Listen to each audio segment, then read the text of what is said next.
boy, that's a big one, right? Neural commitment. What is that? Well, okay, so you can look at it as making up your mind, but it's a little bit deeper than that.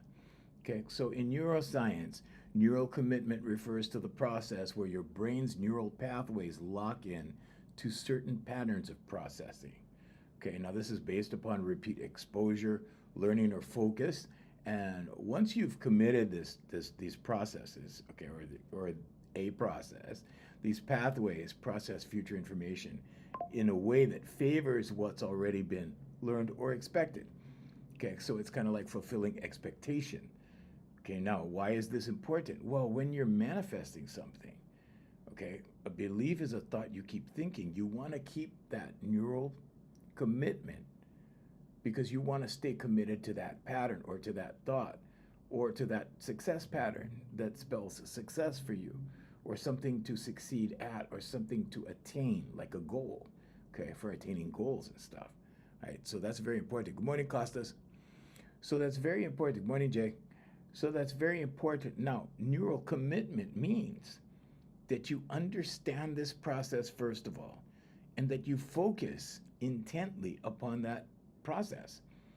So from a manifestation perspective, neural commitment explains scientifically that mental focus and belief and reinforcement makes your brain literally filter the like what you do want and filter out what you don't want.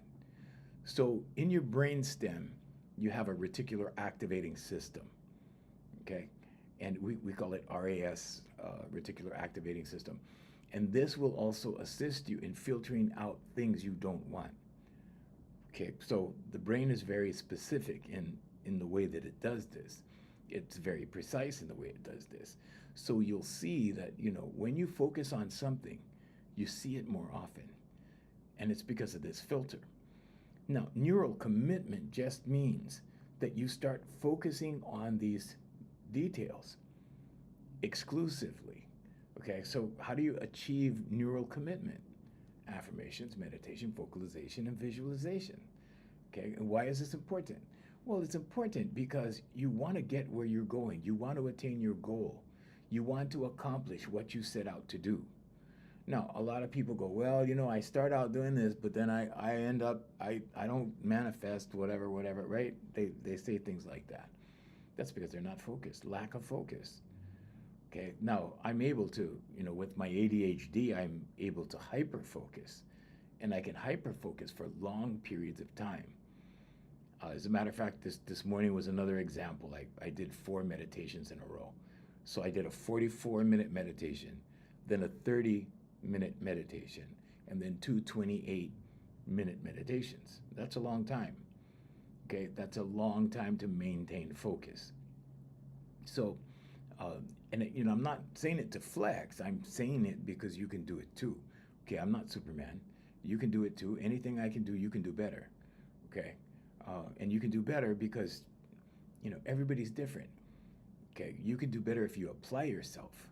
So I'm not saying it. Yeah, I'm not saying it to flex.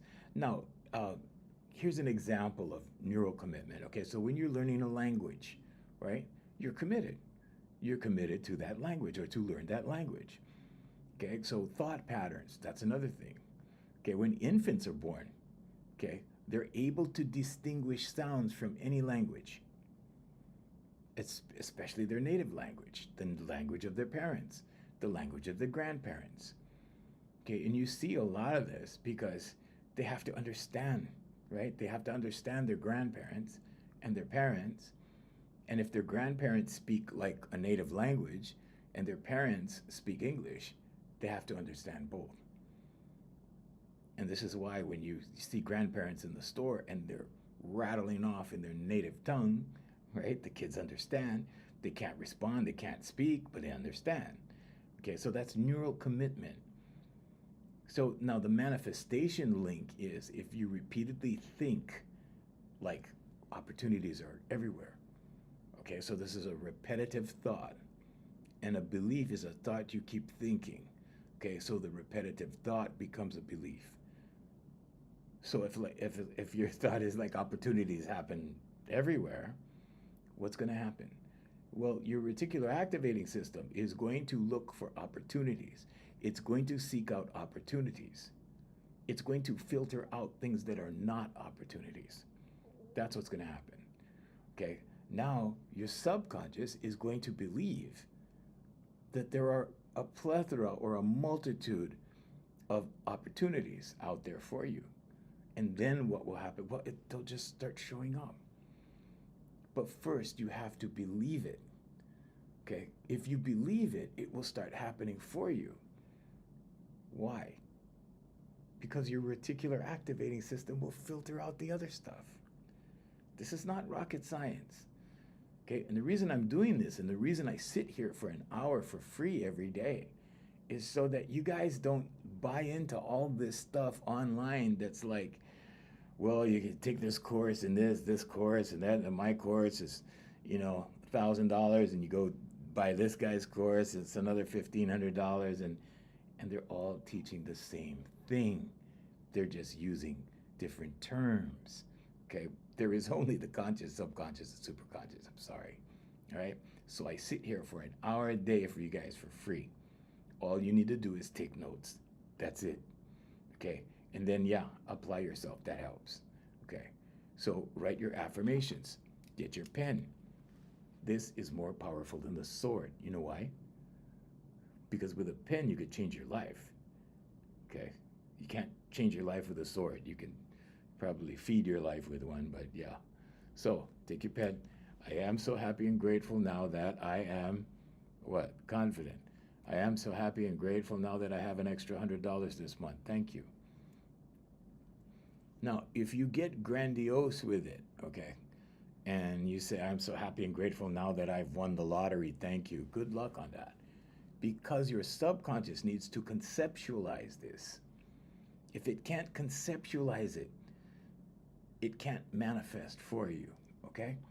So the process is what's important. The manifestation process is important. Okay, so as you're trying to manifest something, start small. I started with a parking space, and then I started with Starbucks, like coffee, a cup of coffee kind of thing. Then I went to lunch. Then I went to $50, then $100. I ended up at $5,000, and after that, I just started writing for clients. So my affirmations were like, I am so happy and grateful now that I have 4 extra clients this week. Thank you. Sometimes I had 6. Sometimes I had 1. Sometimes I had 3. But I had. Okay, so it's not like, it's not like rubbing a magic lamp or anything like that. It's not magic. It's mental conditioning. But the kingdom is in here. Okay, so Jesus told you the kingdom is in here. And as long as you have that understanding that the kingdom is in here and not out there, and when you seek within. And when you knock on the door, knock and the door will open. Okay, the door is in here. It's not out there. It's not about going to somebody's office, knocking on the door, and getting a job. That's not how you seek. You seek in here first, and then you receive guidance. And then you proceed out here in the physical. Because when you do that and when you follow the procedure, conscious, subconscious, superconscious, okay? The conscious is where you get the thought. You keep thinking the thought until you believe the thought. That goes in your subconscious. Now the superconscious, we're going to assign that label to God or however you believe. And with the superconscious, what does that do? Well, that reinforces your subconscious. And what does that do? That opens the doors. As you take the steps, the doors open. All you have to do is walk towards it. That's all you need to do. The right people come into play, right? And then what do we think? We think, oh, coincidence. Oh, it just so happens that I saw so-and-so. Like I was thinking about him like for 4 weeks already. And then I ran into him in the mall. Coincidence? Maybe. Sometimes. But I'm here to tell you, if you condition your subconscious, let me show you what that looks like. So this is what conditioning your subconscious looks like. This is one of my used ones. And I keep it on hand to show people. Now these are affirmations. This is not journaling. Okay. Journaling serves a purpose only if you're writing about the positive goals that you have satisfied.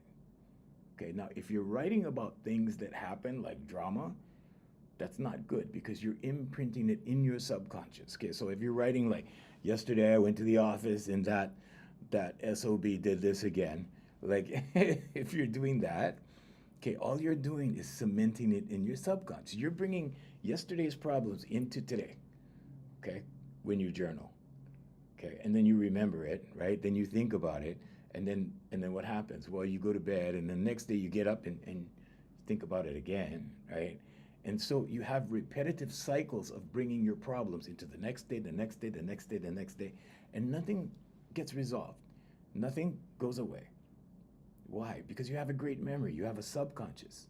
95% of your life is repetitive, subconscious. You don't have to learn how to drive the car every day. You don't have to learn how to brush your teeth every day. It's all committed to your subconscious. Now, your subconscious is a form of memory in the way that it's a culmination of all of your senses. Everything you touch, everything you see, everything you smell, everything you taste. Okay? So it's all of your senses, and it accumulates all of this data. Now, when you accumulate the data, what does it do? It gives you a consensus. And whatever's in your subconscious starts repeating in your life, okay? So I'm talking about habits, I'm talking about everything. Okay, let me give you an example. You drive to work Monday through Friday. You go the same way. On Saturday, you want to go to the store and get bread and milk and whatever, right? And you get in your car and you start driving, but you're thinking about something, right? Maybe you're thinking about it hard, okay? Your focus is not on the road, but guess what? Your subconscious is driving the car. And about 3 or 4 minutes into the drive, you go, oh man, you wake up, right? You wake up because you're in a trance. 95% of your life is trance. And you wake up and you go, oh my God, I'm driving to work. And then you correct your path and then you go to the store. Why? Because the majority of the time you're driving to work, your subconscious, as soon as you start the car, your subconscious goes, okay, I got this. And you just go through the motions. Ralph Waldo Emerson said, poverty is the result of feeling poor. Feeling poor. What happens when you feel poor? Well, you start doing things that poor people do. What do poor people do? Well, they worry, they struggle, right? Life is a burden. Life is full of drama. Life is, you know, that kind of thing, right? I haven't had drama in my life in years and years and years. Like occasionally there'll be something dramatic happen, right? Drama is not normal. Living in negative emotions is not normal. What's normal? Balance is normal. Balance is normal. Do bad things happen? Yeah. Bad things happen to good people. And good things happen to bad people too. Yeah. So it's all about balance. But you dictate the balance. Nobody else. You do. You call the shots. You are the shot caller in your life. So you dictate how your life is going to go from in here. The kingdom is within. Jesus Christ said that. Gautama Buddha said that. Krishna said that. The kingdom is in here. Life unfolds for you. Life does not happen to you. If you think life is happening to you, you're suffering from victim mentality. Life happens for you. Are there challenges? Of course. Of course. I know some very, very wealthy people, and their challenges are huge, like huge. Everything is just magnified, that's all. You know, I was talking to my ex-fiance, just the other day, last week. I was talking to her, and we were, reminiscing about the fact that, yeah, the best times in our lives was when we didn't have responsibility, when the only thing we had was each other and a bus pass. That was it. And that was decades ago. Decades ago. So be careful what you wish for. Okay? And with knowledge comes responsibility as well. The more you know about something, you have a responsibility to it. You cannot say you do not know.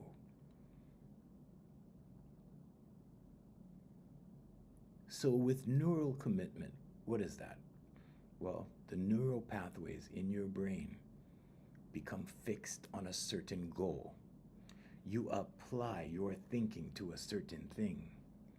You focus on a certain subject or a certain topic or a certain thing, like maybe a house. Maybe you want to buy a house. Okay, house.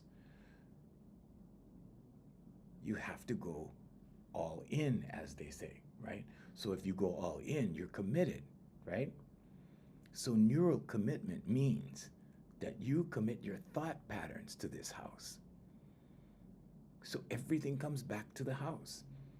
Okay, that's why affirmations, meditation, vocalization, and visualization, because you apply all four things. If you do that with everything in your life, you never have to go to therapy at all, ever. Unless something's organically wrong or chemically wrong, biochemically wrong. All you need to do is pull yourself out of the societal hypnosis that's going on. Turn off the television. I don't even own a television. I haven't owned a television in years. Television is probably, well, before the internet came along, television was probably the worst thing, right? Now scrolling, yeah, you can, you know the people that doom scroll? They doom scroll, right? They look at bad stuff, like outrageous stuff, right? They're doing the scrolling thing, right? And the stuff that they're looking at becomes repetitive. Why? Because of the algorithm, okay? So you're looking at bad stuff. The algorithm says, oh, you're a bad stuff watcher. Okay, here's more bad stuff. And it feeds you more bad stuff. This is why there's people going crazy now from ChatGPT, trying to use ChatGPT as therapy and asking it questions, because ChatGPT is AI and AI will feed back you to you. And people go crazy. People have bigger problems. Why? Because you can go into a psychosis through your subconscious. Believe it or not. How does that work? A belief is a thought you keep thinking. You keep thinking that thought, it becomes a belief in your subconscious. Your subconscious repeats it. Same way that you repeat the cycle going to work every day. Your subconscious will start repeating it. Then what happens? Then the same circumstances happen all the time. Your subconscious can teach you to be angry. Your subconscious can teach you to be impatient. Your subconscious can teach you to be depressed. Your subconscious can teach you to be happy or joyful. If you want to say positive, positive. I think that word is way overused. But yeah, positive. Okay, fine. Positive emotions, higher vibrations. Your subconscious can teach you to be anything you teach it to be. Because first you teach it, then it serves it up to you. So you need to program it with good stuff, basically. You want to say it that way. So if you look at it like a computer, okay? So your conscious mind thinks 80,000 thoughts a day, average. Okay, out of those 80,000 thoughts, maybe 3 or 4 of them you keep thinking about throughout the day. Those become beliefs in your subconscious. That shapes your paradigm. or the way you understand the world, or your attitude towards the world, or your attitude towards things, people, places. What happens then? Well, then you have a paradigm, you have a construct, okay? In other words, your paradigm is like, this is how we do it. Remember that song? This is how we do it, okay? That song, okay, this is how we do it. This is how we see it. This is how we go about it. That's your paradigm. If you look at a tree, the roots of the tree are your subconscious core beliefs, okay? Then your paradigm, okay? This is how we do it, okay? Attitude. Then the fruits of the tree up here, the fruits are your actions. What do you get from actions? Results. So can you get better results just by random actions? Yeah. But you won't get lasting ones unless you put them down here in the roots. How do you do that? Affirmations, meditation, vocalization, visualization. It's not that people are too lazy, although that happens. Okay, there are lazy people. But it's not that people are lazy. People get distracted. Distracted. In other words, you have maybe 20 minutes to collect yourself after you get up in the morning because you rush off to work. Okay, just know that when you're rushing, you're not being grateful. Okay, just that's a side note. But you just have a few minutes, right, before you head off to the bathroom or whatever, right? Most people are going to be distracted into something, checking their phone, checking, going in the kitchen, getting something to eat, whatever it is. Most people, the majority of people, are not going to sit down and write out an affirmation. So they're not going to take the time it takes to do this. I am so happy and grateful now that I am confident. Thank you. That's all it takes when you wake up. That's your affirmation. What's your meditation? Sitting still for 10 minutes. That's all you need. 10 minutes of sitting still. Why? So you receive messages. Intuitive thought. Hi, Ivana. Good morning, Ivana. Good morning. So, does your life work better when you have intuitive thought? Yeah, of course. Of course it does. Trust your crazy ideas. The majority of my clients are women. Always have been, always will be. Why? Because they're looking for confidence. Why? Because they've made to, they have been made to feel crazy. Why? Because they make miracles. In addition to babies, they make miracles. The babies are miracles, but they make other miracles. You want to see a miracle? Go look in the mirror in the bathroom. Turn on the light, look in the mirror, there's your miracle. It's a blessing to be a human being. You could have been a dog in this life. You could have been a horse in this life, a cow, a tree, a frog, but you were a human.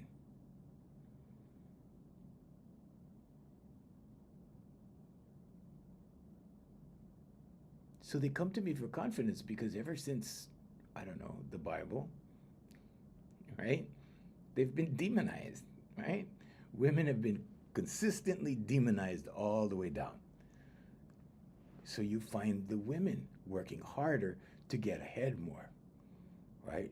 You see them getting education. You see these women with multiple degrees. Multiple degrees. I know a girl that's so intelligent. She's like 28 years old. 29, I think, already. And when she gets bored, she gets a certification with something. That's how awesome she is. And you know how men don't like to ask for directions, right? You know that. Okay. That's the difference. So women bring their young daughters to me for confidence. And we get them confident through their voice, through the vocalization process. Affirmations, meditation, vocalization, and visualization. What's the vocalization process? Well, we have them express straight tones, long straight tones. What does that do? It starts to fire their neurotransmitters. What's a neurotransmitter? It produces hormones in the brain. Oxytocin, endorphins, dopamine. Starts to relax up here. When you start to relax here, your thinking clears. The founder of Taoism, Lao Tzu, he said, muddy water, let stand, clears.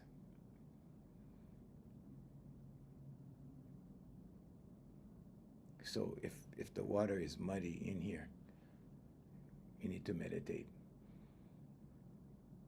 You need to let it stand so it can clear.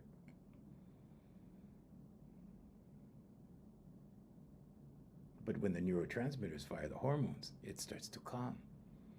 And when it starts to calm, thinking gets clearer. Decisions are made in flow state without really having to think about it. It's instinctive. Why? Because God is real, because intuition is real. This is why in the Bible Jesus says, cast your net to the right side. That's the 10% tithing. 10%. Give 10% to God. Give 10% to the right brain. Because if you only pay attention 10% to intuitive thought, it will change your life. It will change your entire life. You cast your net to the right side because you lean not unto your own understanding, which is logic, the left brain. You cast your net to the right. Einstein said it another way. He said, education will take you everywhere, but education will take you from A to Z. Imagination will take you everywhere. Imagination, the right hemisphere of the brain. Everything is hidden right in front of you. All the answers are right out here in the open. But because we get distracted, we miss it. Because when we get to the red light, right, at the intersection, we're like this, waiting for green. That's the societal hypnosis. Everybody's under hypnosis. That's why when they go to high school or elementary school, right, when the bell rings, they move. When the bell rings, they automatically stand up and walk out. If the bell rang at the wrong time, they would stand up and walk out at the wrong time. So these things happen very early in life. Subconscious programming happens very early in life. From ages born to 7, your first paradigm is installed. You're not even a part of consciousness.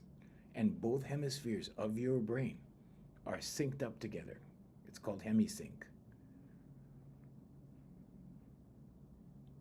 In young children, that happens. Because why? Because they're taking in data. They're gathering information. And because we're evolving, because more is known now, because more research has been done, now you're seeing little 4-year-olds play the drums. Now you're seeing little 5-year-olds play flamenco guitar. Now you're seeing all these things that you look at, you go, whoa, that's a miracle. Did you see that little kid do that? Every little kid could do that. But that little kid had parents that knew. That's the only difference. If you don't know about it, if you don't know about the capability you have in that little infant, if you don't know those capabilities, then that baby won't be like the rest of the gifted babies. They'll have their own gifts, but they won't be advanced like that because they won't have the advanced help.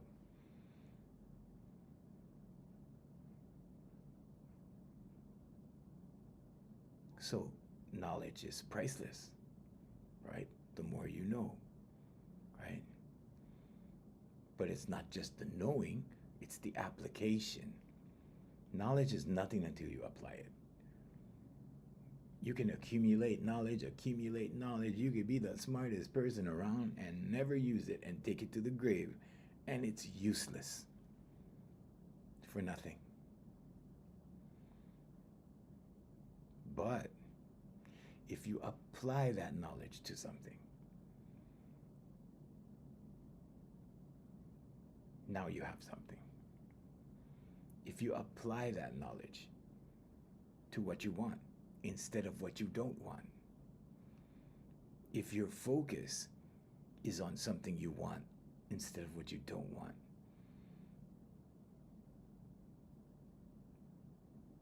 then you get what you want. You always see these people concentrate on what they don't want, right? Well, that's the last thing I want to happen, right? And then what happens? It becomes the first thing that happens. Why? Because the focus is applied to it. Take your focus off of it. Distract yourself. Get away from negative thinking. Get away from negative thoughts. Get away from worry. When you start to worry, it's time to switch. Just say stop. Say stop and switch to a better thought.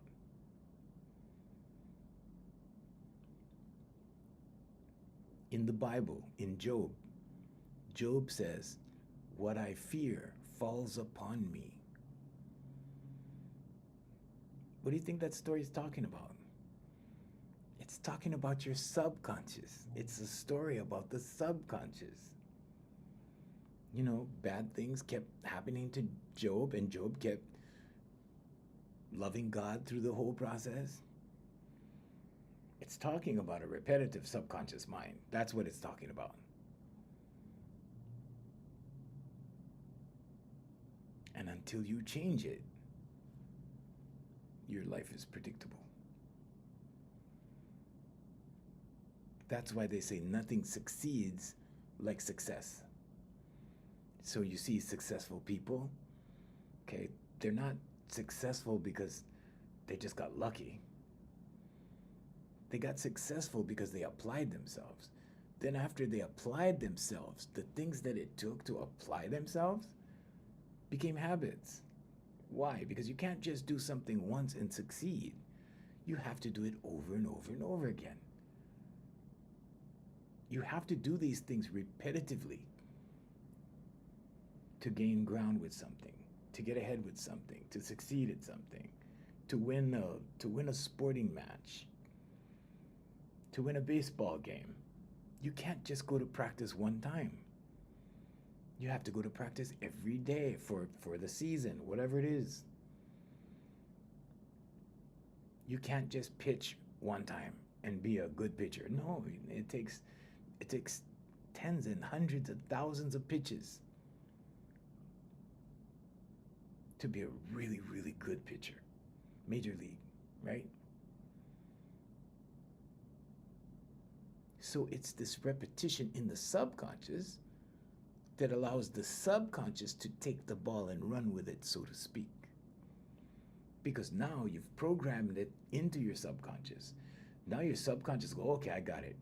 And now the repetition happens.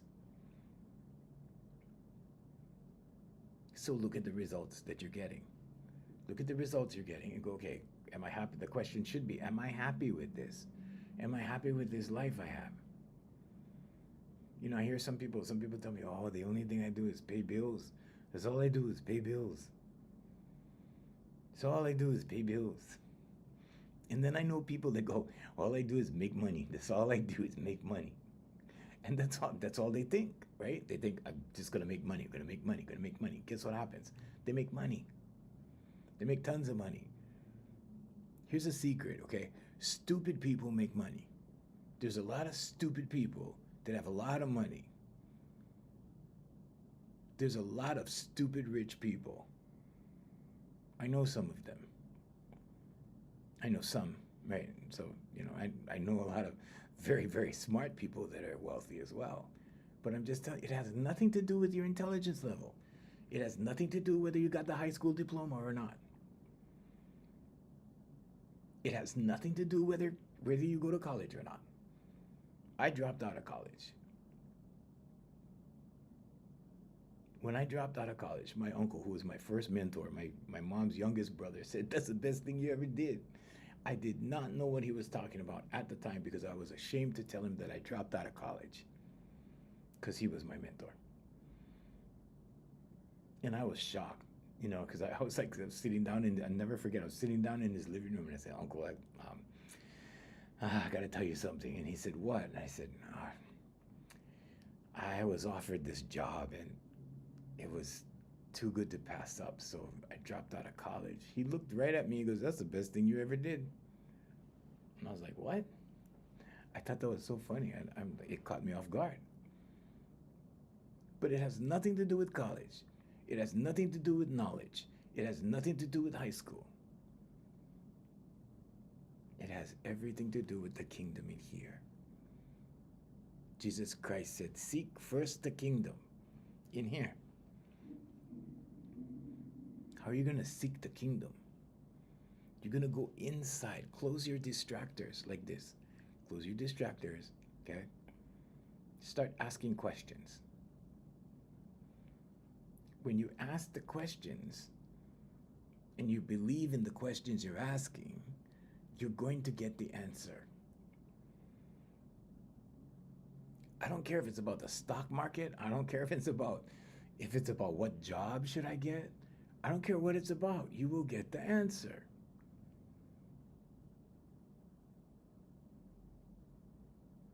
But you have to trust the question. You have to trust that what you're asking is legit, that what you're asking is believable. Ask, believe, receive. That's it. It's in the Bible, it's in the Bhagavad Gita, it's in the Quran, it's in the Talmud, it's in the Torah. It's in every holy book, every holy writing. And it's in some unholy writings. But it's in here. It's in you. It's in you. You're the miracle. God lives in here. But the more people can make you feel poor, the more people can make you feel bad, the more people can make you feel inadequate. It's like you take the game controller, the controller for the game, video games, right? You take the controller and you give it to them and you say, "Here, you be in control of me." Like that. Okay? Take the controls back. Take the controller back. We had an old school saying a long time ago, "Take the house back." That meant take control. Assume responsibility. Responsibility sounds like a negative word, right? It's not. It's a positive word. Responsibility. I am responsible. I knew this guy. I worked with this guy one time, right? And on his desk, he had a sign, one of those small little signs. It said, "I am responsible." And it was on his desk. And when I saw that, I admired the guy. I didn't admire everything he did. Some of the stuff he did was questionable. But the fact that he put that on his desk to remind not only people that walked in to see him, but himself, that he was responsible, he became responsible. He was a very responsible person. All you have to do is think it, write it, speak it, and you will believe it. And when you believe it, you will live it. But you have to maintain that focus. You have to know, like you know, like you know, like you know it's going to happen. And then what happens? Then God starts to open the doors as you take the steps towards it. the doors begin to open. People come into view. People come into play, the right people. And sometimes when the right people come into play, if you don't have the right attitude, you blow it, right? We've all been there, right? I've been there, right? And we blow the opportunity. Why? Because, well, maybe we answered in the wrong way. Maybe we came across in the wrong way. Maybe we dropped the ball and didn't follow up. Maybe. All those things.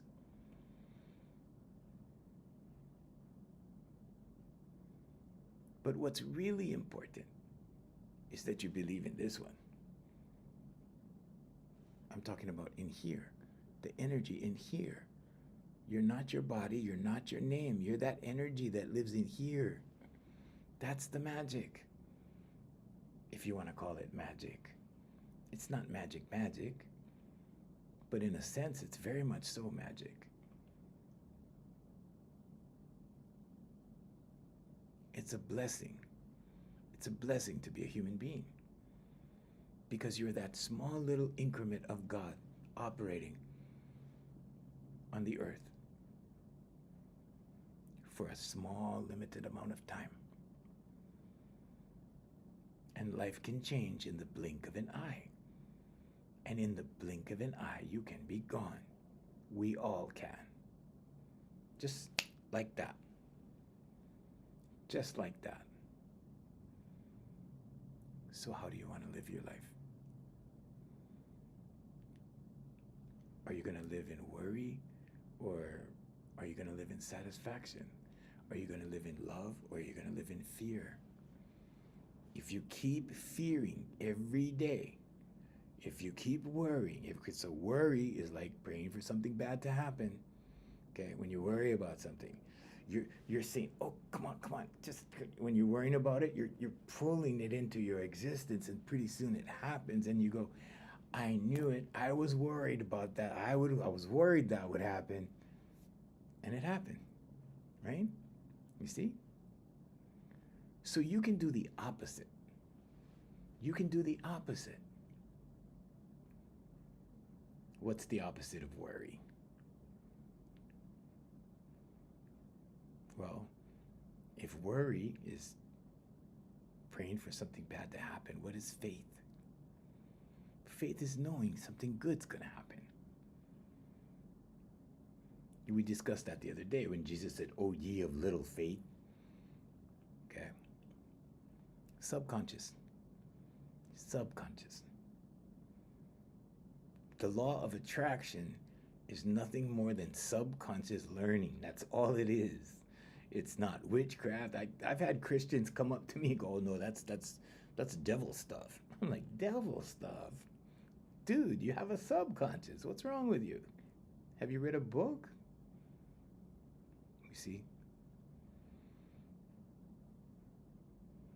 Maybe his church told him that. Maybe his church wants him exclusively for the church, you know. Don't get me started on 501c3 churches. Don't get me started on that. In Matthew, it says, pray in your closet. Where's your closet? What's it talking about? Your closet at home? No, it's talking about here. Pray in here. Pray in here. Go into the temple and pray. The temple is here. The prison is also here. In my profession, my job is to unlock the prison. I'm a jailbreaker. That's all I do all the time. I take the keys, right? Take the keys, I unlock the prison and set people free. That's my job, in a nutshell. Human beings don't need handouts. Human beings need inspiration. You know, because if you give someone a fish, right? You know the old saying, you give them a fish, they can eat, they can have dinner.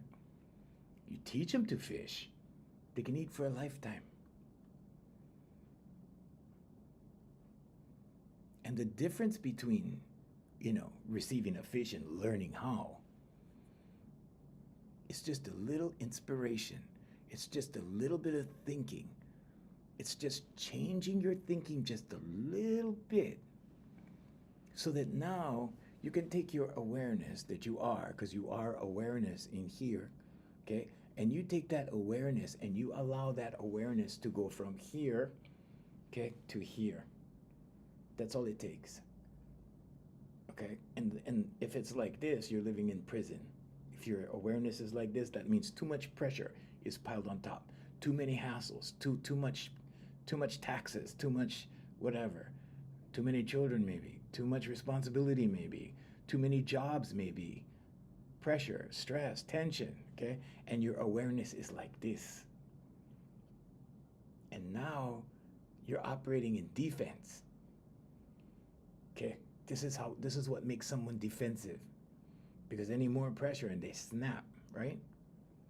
Okay? When you take the stress away, when you take the pressure off, the awareness increases. This is where you learn to fish. This is where you become fishers of men. Okay? And all you need is a little inspiration. If somebody gives you money, they're doing a disservice to you. Why? Because they're giving you something instead of teaching you how. I'm sitting here one hour every morning. That's the first thing I do in the morning. Well, in public, anyway. Normally I do my 3-mile walks. I get up at 1 o'clock in the morning. By the time I get here at 7, this is the first official thing I do before I see my clients. So before I see my clients, I give. And I give so you can receive. And whatever I give comes back. That's my deal with God. You can make a deal with God, by the way. So you know when you're doing your law of attraction practices, affirmations, meditation, vocalization, and visualization, you have to make a deal with God. You have to promise God something. There's no such thing as something for nothing. You have to come across with your side. What's my side? I'll tell you my deal with God. My deal with God is to make as many people, to set as many people free as possible, to make a difference in as many lives as possible. I've been doing it for 36 years. It's only because of technology. My marketing director said, hey, you can do Streamlabs, you can go seven, you can hit seven platforms at one time every morning. I'm like, really? Okay, let's do that. Let's play that game. I have nothing to sell you. I'm not here to sell you anything. I'm here to give you inspiration. I'm here to make you think. I'm here to urge you to help your fellow neighbor.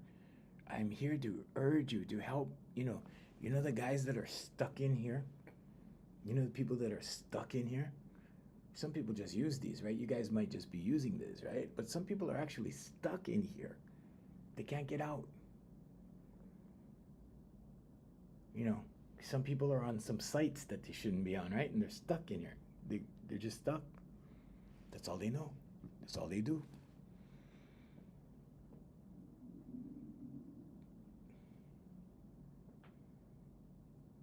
It's all about choices. It's all about how you want to live. You have the right to live any way you want. It's only when you start complaining about your life that you need to know the good news. So the first part of the good news, or how to tell if your life is not right. Okay, this is not about judgment. This is about personal evaluation. Whatever's going on in here is reflected right out here in your immediate vicinity.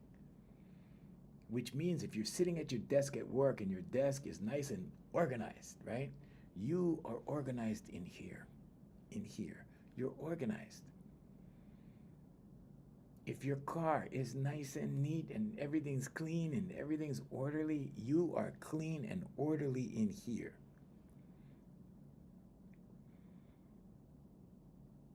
But if it's messy, if it's dirty, if it's scattered, you're scattered in here. So look around you Are you happy with what you see? If the answer is yes, fine, don't do anything. You're happy. Now, if you're unhappy, just know it's very easy to change. It's just as easy to get into a good habit as it is a bad habit. It starts with a pen. I am so happy and grateful now that I am confident. Why confident? Confidence is the most important skill set. Why? Because confidence is relaxation.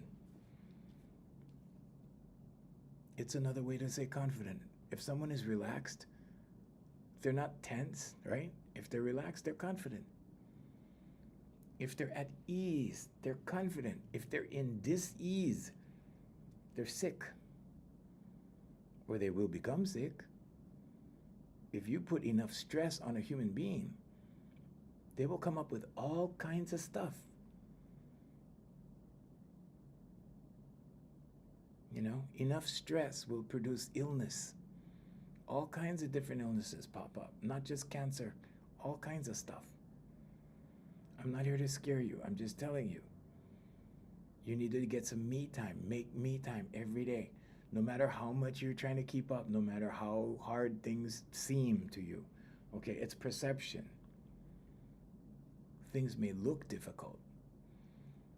But if you're patient with it, whatever it is, doesn't matter. If you're patient with it and just observe it and be patient, you will see it starts to change.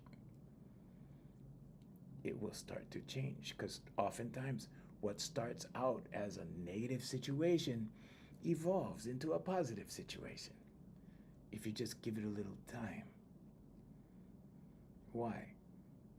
Because there's good and bad everything. There's a good side and a bad side. There's a glass half empty, glass half full. Your job is to see how fast you can go from glass half empty, and I'm talking about your perception, glass half empty, to pull it around to the glass half full. How fast can you do that? It takes some time. It takes practice. Affirmations, meditation, vocalization, and visualization. You can't just whip a bad situation around like that and go, oh, okay, it's cool, it's a good thing. No, it takes time. But as you practice, you start to get good at it. And when you start to get good at it, what happens? The time difference cuts down. It's a shorter amount of time to get from the glass half empty to the glass half full. A shorter amount of time to see the good side of something instead of dwelling in the bad part. Why don't you want to dwell in the bad part? You don't want to dwell in the bad part because if you keep doing that, you will attract more negativity, more bad stuff. Nothing loves misery like misery. Okay, misery loves company, right? Misery loves misery. You ever see a bunch of miserable people together? They're all complaining about something, right? They're all talking story. They're all chatter, all miserable, bad stuff. Yeah, you know that guy, yeah, you know that one over there, yeah, you know, he's like that, yeah, she's like that, yeah, right? All day long. Misery loves company. Where do they get? They don't get anywhere. They go in a circle. Why do they go in a circle? Because their subconscious takes them in a circle. Because your subconscious will repeat the cycle. What happens? You produce the same actions.